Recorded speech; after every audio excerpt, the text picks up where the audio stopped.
Lakers, Suns. I'm just stepping in from my daughter's summer league game. And their game's starting, they're rolling in here, and Gasol's starting, right? I'm looking. Crowder hits a three right away. Gasol couldn't get out. And then I double glance. I go, wait, I almost spit out my drink. AD was playing. Go check my Twitter feed. You can watch it unfold in real time. It's kind of funny. AD was playing, and he could barely move. You saw Book test him right away on a switch, pulled him out, was like, okay, bet, let me see what you got here.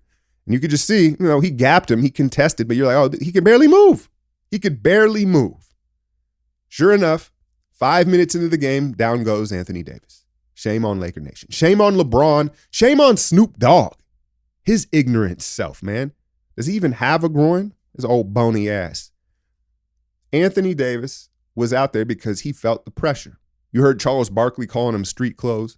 Now, the reason I'm not going to go with Charles is because Charles, we have to have context. Charles does that to everybody. Charles goes at everybody's neck about shit, right? So Charles was doing it for the comedy. And so I'm looking at LeBron because, that's his guy, right?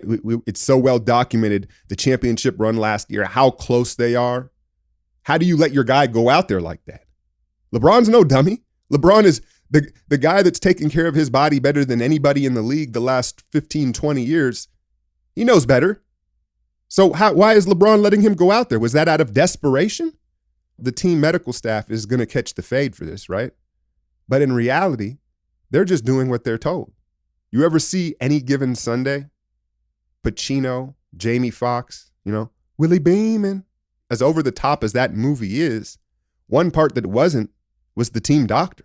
Remember the scenes where he's clearing all the dudes to play because that's what he's told to do.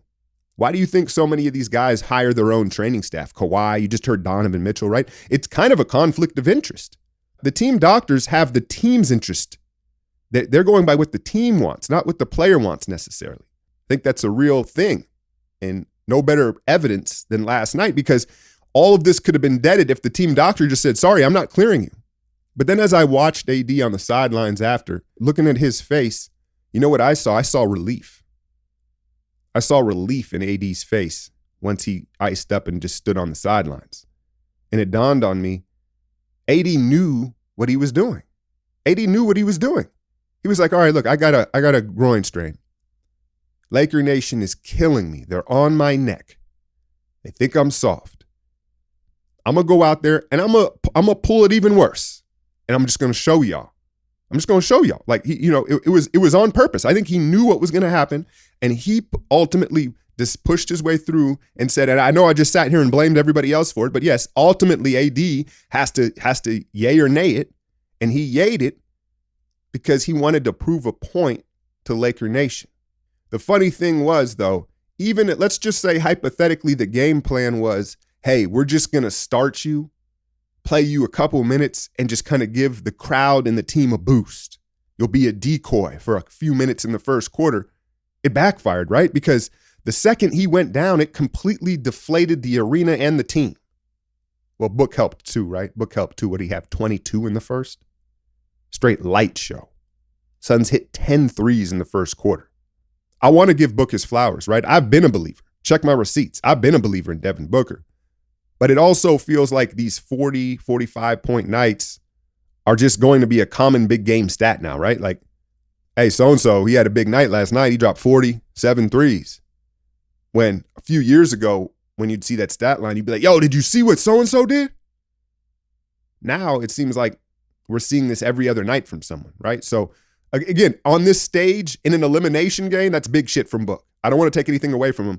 I just think we're getting let's not focus on the numbers. Let's focus on the results is what I'm saying here, because these 40 pieces, they're kind of commonplace at this point with how prolific the three ball has become. My patrons know, like if you're someone who follows me closely, what did I say at the beginning of the year? I shat on all the Laker moves, and I said, look out for the Suns and Devin Booker. And I'll tell you what, this Laker team could quickly become a shit show, right? Like Drummond doesn't even see the floor. Trez gets a quick whiff at it. You got Schroeder taking Lakers off his Twitter handle before the game. AD falling apart in front of their eyes in what's supposed to be his physical prime. LeBron finally meeting father time. Did y'all hear the lying from the Lakers sideline last night, it reached Trump levels. My guy, Chris Haynes, poor Chris Haynes, right? He's new at the sideline shit. And you ain't got to report that, Chris. Like, I know he's trying to be very professional and report what's being told, but it was like, bro, he reports back, the Lakers say Anthony Davis has not re-injured his groin. He's just in pain. He's questionable to return. Oh, word? I mean, I don't know, man. I don't know. I mean, I guess it's fitting in Los Angeles, the La La Land, right? Or the land of Hollywood and acting. Some of the shit they were trying to get off during the game as far as AD's status and stuff, it was like, oh, man, this is looking bad. This is looking desperate. But like most of you did, I'm sure you hung on to watch them go down in flames. Inevitably, though, they climbed back in the game, right? They cut it to 10 with about 7 minutes to go, right? They've finally got some momentum. And LeBron points to Vogel. He's like, hey, I got to come out. I need a breather. And that's the difference. That's father time. Bron can only play in spurts now. Never mind the ankle. He's still finding a way with his IQ and his frame and his size to be effective. Obviously, the ankle limits some of the stuff, but he can still be effective. It's just not all the time. He can no longer carry them. And so I thought that was like, it's like, wow, for him to ask out at that stage in the game in an elimination game, again, just speaks to father time. Saw Stephen A. Smith this morning trying to blame Frank Vogel. That's about the most misguided blame you could have. I mean, Vogel's got to be at the bottom of the blame totem pole, in my opinion. Like, what you didn't give him the horses. Vogel's been super impressive this season through what they've battled through and what he's got out of Alex Caruso and Horton, Tucker and these fucking guys. If you ask me, now Pelinka, he can get some. He can get some for the Trez move, the Gasol move. Remember when Laker Nation was celebrating Andre Drummond? Anyway, I'm going to leave it alone, man. I don't even want to kick people when they down like that, man. But I mean, what are we going to do? We got to talk about what happened. I got to talk. What am I going to ignore it? Shit. So now Pelinka is going to have to find a way to trade Kyle Kuzma for more than, I don't know, like a late first round pick and some hair dye. I mean, that you want to, woo-wee. And look, Laker Nation, y'all got the chip, right? So if you ask me, it's worth it. You got the chip, bubble or not. But now, let's face it, this shit looks like it might burn to the ground. And I'd be lying if I didn't say I'm here for it.